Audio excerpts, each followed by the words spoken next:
नमस्कार दोस्तों। आज का जो हमारा टॉपिक रहने वाला है वो मध्य प्रदेश में स्थानीय स्वशासन में मध्य प्रदेश में पंचायती राज व्यवस्था से संबंधित रहने वाला है। यह topic MPPSC, MP ADPO, MP civil जज हर एग्जाम के हिसाब से काफी महत्वपूर्ण टॉपिक है। मध्य प्रदेश में पंचायती राज व्यवस्था को आज हम शुरू करते हैं। तो हम इसकी सबसे पहले ब्रीफ हिस्ट्री देखते हैं। हमें जो हिस्ट्री देखना है वो 1956 में मध्य प्रदेश के पुनर्गठन के बाद से देखना है। 1956 में मध्य प्रदेश का जो पुनर्गठन हुआ था उससे पहले मध्य प्रदेश अन्य छोटे छोटे भागों में विभक्त था और हर एक भाग की अपनी एक पंचायती व्यवस्था थी। पर हमें 1956 के बाद से देखना है। 1956 के बाद से मध्य प्रदेश में बलवंत राय मेहता समिति की सिफारिश पर, याद रखिएगा, देश भर के लिए एक समिति बनाई गई थी केंद्र सरकार के द्वारा, बलवंत राय मेहता समिति।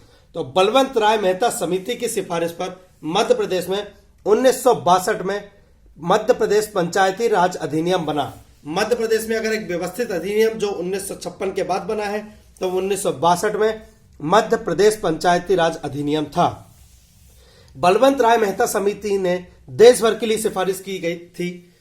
मध्य प्रदेश ने उस समिति को मानने के लिए एक लोकल कमेटी बनाई थी जो श्री काशी प्रसाद पांडे जी के नेतृत्व में कार्य कर रही थी। याद रखेगा, बलवंत राय मेहता समिति को अच्छे से लागू करने के लिए मध्य प्रदेश सरकार द्वारा एक लोकल समिति बनाई गई थी जिसका नाम था श्री काशी प्रसाद पांडे जी समिति। ये काशी प्रसाद पांडे जी के अध्यक्षता में कार्य कर रही थी। इसी समिति की सिफारिश पर 1962 में मध्य प्रदेश पंचायती राज अधिनियम बना था। सबसे पहले मध्य प्रदेश में मध्य प्रदेश पंचायती राज अधिनियम 1962 आया था। इसके बाद 1965 में इस अधिनियम के तहत 1965 में ग्राम पंचायतों का गठन किया गया था। याद रखिएगा, यहां पर जनपद और जिला पंचायतों का कोई उल्लेख नहीं था। 1965 में ग्राम पंचायतों का गठन किया गया था। इसके बाद 1971 में खंड स्तर पर जनपद पंचायत का गठन किया गया था। याद रखिएगा, खंड स्तर पर जनपद पंचायत का प्रथम बार गठन 1971 में किया गया था। जो 1962 का अधिनियम था उसमें कई खामियां थी, कई दोष थे। उन दोष और खामियों को हटाने के लिए मध्य प्रदेश में एक नया अधिनियम आया। कौन सा? मध्य प्रदेश पंचायती राज अधिनियम 1981। याद रखिएगा, मध्य प्रदेश में एक नया अधिनियम आया, मध्य प्रदेश पंचायत राज अधिनियम 1981। इस अधिनियम के तहत पहली बार मध्य प्रदेश में त्रिस्तरीय पंचायती राज की व्यवस्था की गई थी। क्वेश्चन आए कि मध्य प्रदेश में प्रथम बार त्रिस्तरीय पंचायती राज की व्यवस्था किस अधिनियम के तहत की गई थी? तो मध्य प्रदेश पंचायती राज अधिनियम 1981 1981 के तहत। तत्पश्चात 73वां संविधान संशोधन सन 1992 में पारित हुआ। बहुत महत्वपूर्ण संशोधन है, ये बहुत ज्यादा महत्वपूर्ण संशोधन है। यह संविधान में 73वां संविधान संशोधन 1992 में पारित किया गया। इसके अंतर्गत आप अगर संविधान पढ़ा होगा आपने तो अनुच्छेद 243 ए से लेकर 243 ओ तक अनुच्छेद जोड़े गए, नए अनुच्छेद जोड़े गए 243 ए से लेकर 243 ओ तक। याद रखिएगा, एक नया भाग जोड़ा गया, भाग 9। एक नई अनुसूची जोड़ी गई, अनुसूची 11। याद रखिएगा, यह संविधान में जो 73वां संविधान संशोधन हुआ था 1992 में, अब हमें उसको मध्य प्रदेश में किस प्रकार लागू किया गया उसको पढ़ना है। तो मध्य प्रदेश इस संशोधन को अपनाने वाला प्रथम राज्य था। यह याद रखिएगा, क्वेश्चन पूछा जा सकता है कि 73वां संविधान संशोधन को लागू करने वाला प्रथम राज्य कौन सा था? तो मध्य प्रदेश 73वें संविधान संशोधन को लागू करने वाला प्रथम राज्य था। इस संविधान संशोधन के अनुरूप मध्य प्रदेश में एक अधिनियम बनाया गया जिसे 30 दिसंबर 1993 में विधानसभा द्वारा पारित किया गया और 24 जनवरी 1994 को राज्यपाल के द्वारा उसकी स्वीकृति मिली। 24 जनवरी 1994 को राज्यपाल की स्वीकृति मिलने के बाद 25 जनवरी को हमने मध्य प्रदेश पंचायती राज दिवस के रूप में मनाना शुरू किया। याद रखिएगा, मध्य प्रदेश पंचायती राज दिवस या मध्य प्रदेश पंचायती दिवस 25 जनवरी को मनाया जाता है। यह जो अधिनियम मध्य प्रदेश में बनाया गया, इसका नाम था मध्य प्रदेश पंचायती राज अधिनियम 1993। यह संविधान संशोधन के अनुरूप एक अधिनियम बनाया गया था जो 20 अगस्त 1994 से पूरे मध्य प्रदेश में लागू किया गया, याद रखिएगा। और इसमें प्रथम से संशोधन हुआ था वो 27 सितंबर 1994 को हुआ था, याद रखिएगा। 30 दिसंबर 1993 को विधानसभा द्वारा पारित किया गया। 24 जनवरी 1994 को राज्यपाल के द्वारा इसकी स्वीकृति दी गई। 25 जनवरी को मध्य प्रदेश पंचायती दिवस के रूप में मनाया जाता है और 20 अगस्त 1994 को यह पूरे मध्य प्रदेश में लागू हो गया। अब मध्य प्रदेश में पंचायत की संरचना को हम देख लेते हैं। मध्य प्रदेश में जो 1994 वाला अधिनियम लागू हुआ था, मध्य प्रदेश में जो मध्य प्रदेश पंचायती राज अधिनियम 1993 जो लागू हुआ था, उसके तहत त्रिस्तरीय पंचायती राज की व्यवस्था की गई थी। त्रिस्तरीय पंचायती राज की व्यवस्था की गई थी। जिला स्तर, याद रखिएगा, जिला स्तर, जनपद स्तर और ग्राम स्तर, ये तीनों स्तर एक दूसरे के ऊपर कंट्रोल रखते हैं। मतलब ग्राम स्तर के ऊपर जनपद स्तर कंट्रोल रखता है, जनपद के ऊपर जिला रखता है। ये तीनों स्तर एक दूसरे से संबंधित हैं, याद रखिएगा। नगरीय निकाय में यह व्यवस्था नहीं है, बट पंचायती राज में यह व्यवस्था है कि ग्राम पंचायत पे जनपद पंचायत, जनपद पंचायत पे जिला पंचायत कंट्रोल रखता है तथा उनकी मदद करता है। हम देखते हैं त्रिस्तरीय में सबसे पहले जिला पंचायत। तो मध्य प्रदेश में 52 जिला पंचायतें हैं। इसका निर्वाचित निकाय क्या होता है? इसका निर्वाचित निकाय, इसमें एक अध्यक्ष होता है, एक उपाध्यक्ष होता है और सदस्य होते हैं। अध्यक्ष का चुनाव अप्रत्यक्ष रूप से होता है, अप्रत्यक्ष रूप से। जो निर्वाचित सदस्य होते हैं इनका चुनाव प्रत्यक्ष रूप से होता है। प्रत्यक्ष मतलब जनता द्वारा सदस्यों को, जिला पंचायत सदस्यों को जनता द्वारा चुना जाता है। यह सदस्य अपने में से किसी एक को अध्यक्ष तथा उपाध्यक्ष चुनते हैं, याद रखिएगा। इसलिए अध्यक्ष और उपाध्यक्ष का चुनाव अप्रत्यक्ष होता है। जनपद, जिला पंचायत जो सदस्य होते हैं उनका चुनाव प्रत्यक्ष रूप से होता है।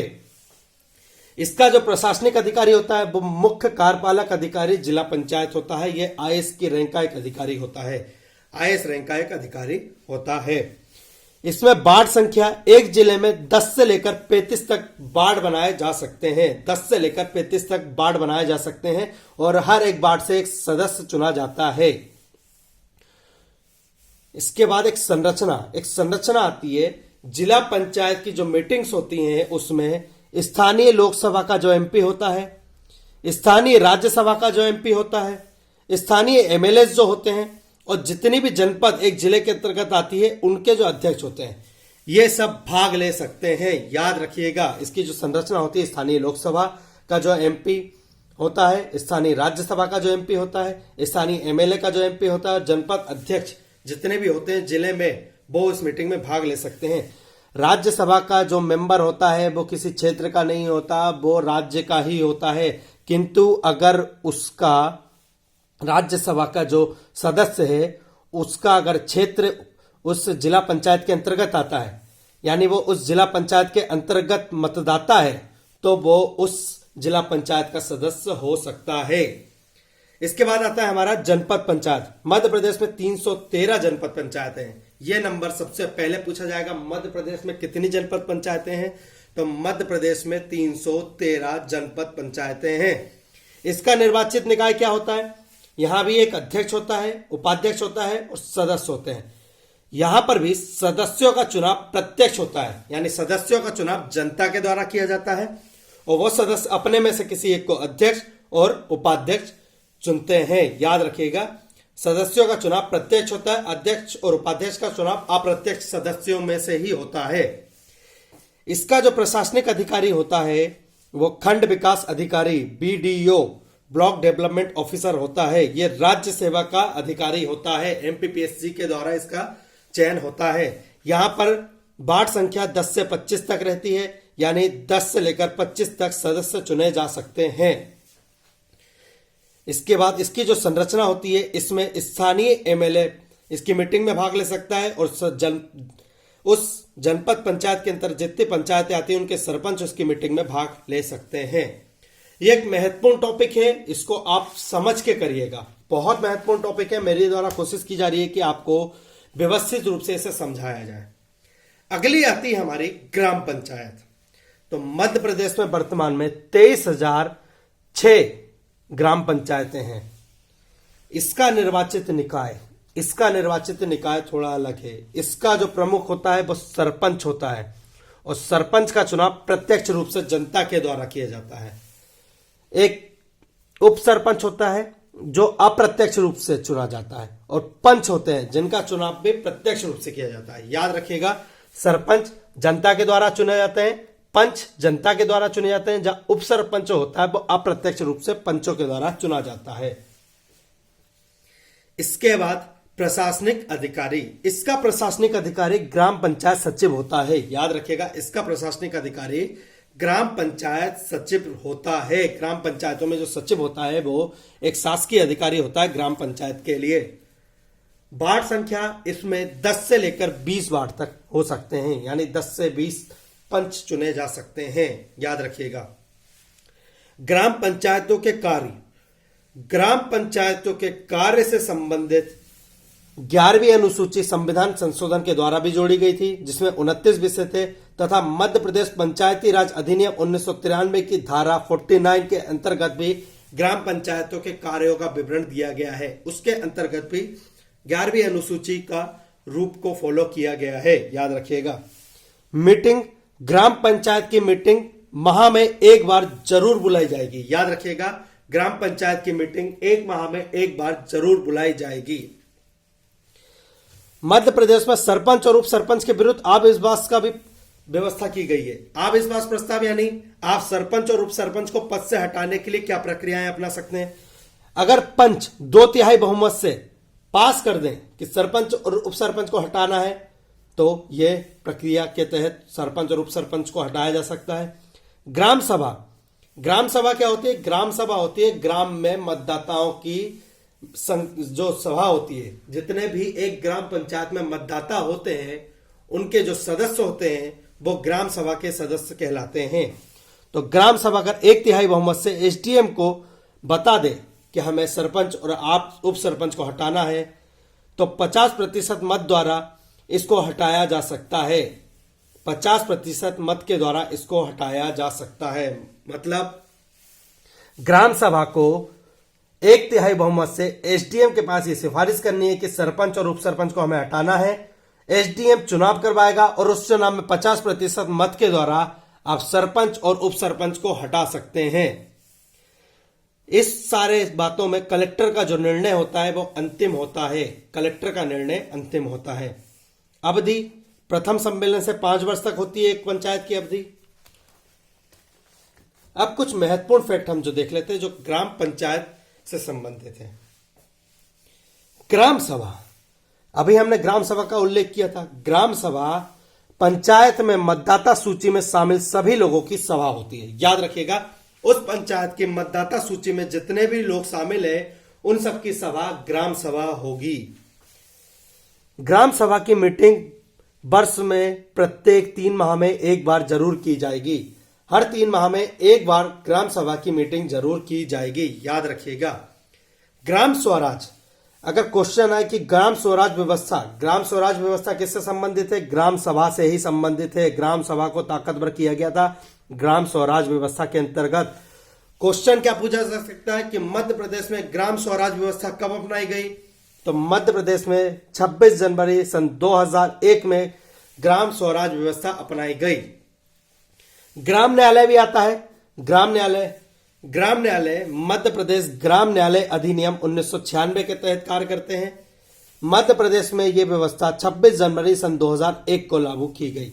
मध्य प्रदेश का प्रथम ग्राम न्यायालय, क्वेश्चन आएगा, याद रखिएगा, प्रथम ग्राम न्यायालय झातला ग्राम नीमच जिले में है। याद रखिएगा, मध्य प्रदेश का प्रथम ग्राम न्यायालय झातला ग्राम नीमच जिले में है।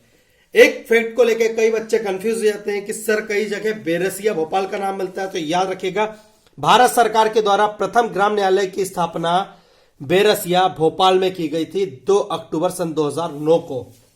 तो भारत सरकार के द्वारा प्रथम ग्राम न्यायालय की स्थापना 2 अक्टूबर 2009 को बेरसिया भोपाल में की गई थी, जबकि मध्य प्रदेश का प्रथम ग्राम न्यायालय झातला ग्राम नीमच जिले में है। 30 मार्च 2007 को पंचायतों व स्थानीय निकायों में महिलाओं के लिए 50% आरक्षण की व्यवस्था की गई। याद रखिएगा, मध्य प्रदेश भारत में दूसरा राज्य था जिसने पंचायती राज में महिलाओं को 50% आरक्षण दिया था। पंचायती राज में महिलाओं को 50% आरक्षण देने वाला मध्य प्रदेश दूसरा राज्य है। 2004 में ग्राम सचिवालय की व्यवस्था की गई। ग्राम के जो छोटे मोटे कार्य है वो ग्राम सचिवालय के अंतर्गत ही किए जाएंगे। ये व्यवस्था 2004 में की गई। आरक्षण मध्य प्रदेश में ग्राम पंचायत, जनपद पंचायत तथा जिला पंचायत में आरक्षण की व्यवस्था है। SC ST का जनसंख्या के अनुपात में आरक्षण रहेगा। अगर SC ST का आरक्षण 50% से कम होता है तो 25% आरक्षण OBC वर्ग को दिया जाएगा। यह भी व्यवस्था की गई थी। आयु एक बहुत महत्वपूर्ण पॉइंट है। आयु तो मध्य प्रदेश में जनपद पंचायत, जिला पंचायत तथा ग्राम पंचायत तीनों में चुनाव लड़ने के लिए जो आयु निर्धारित की गई है वो 21 वर्ष की गई है। अगर आप 21 वर्ष के हो तो आप जिला पंचायत, जनपद पंचायत तथा ग्राम पंचायत के लिए चुनाव लड़ सकते हैं। मैंने कोशिश करी है कि सारे फैक्ट आपके सामने रखे जाएं, सारी महत्वपूर्ण बातें जो हम कवर कर सकते थे वो कवर की जाए और सारे महत्वपूर्ण पॉइंट जो ग्राम पंचायत, जनपद पंचायत तथा जिला पंचायत से संबंधित हैं वो आपके सामने मैंने रखे हैं। हमारी जो अगली क्लास रहेगी वो नगरीय निकाय से संबंधित रहेगी। नगरीय निकाय से संबंधित रहेगी। पर ये जो ग्राम पंचायत वाला जो टॉपिक था ये महत्वपूर्ण टॉपिक है, बहुत ही महत्वपूर्ण टॉपिक है और इस टॉपिक से क्वेश्चन बनने के चांसेस बहुत ज्यादा हैं। धन्यवाद।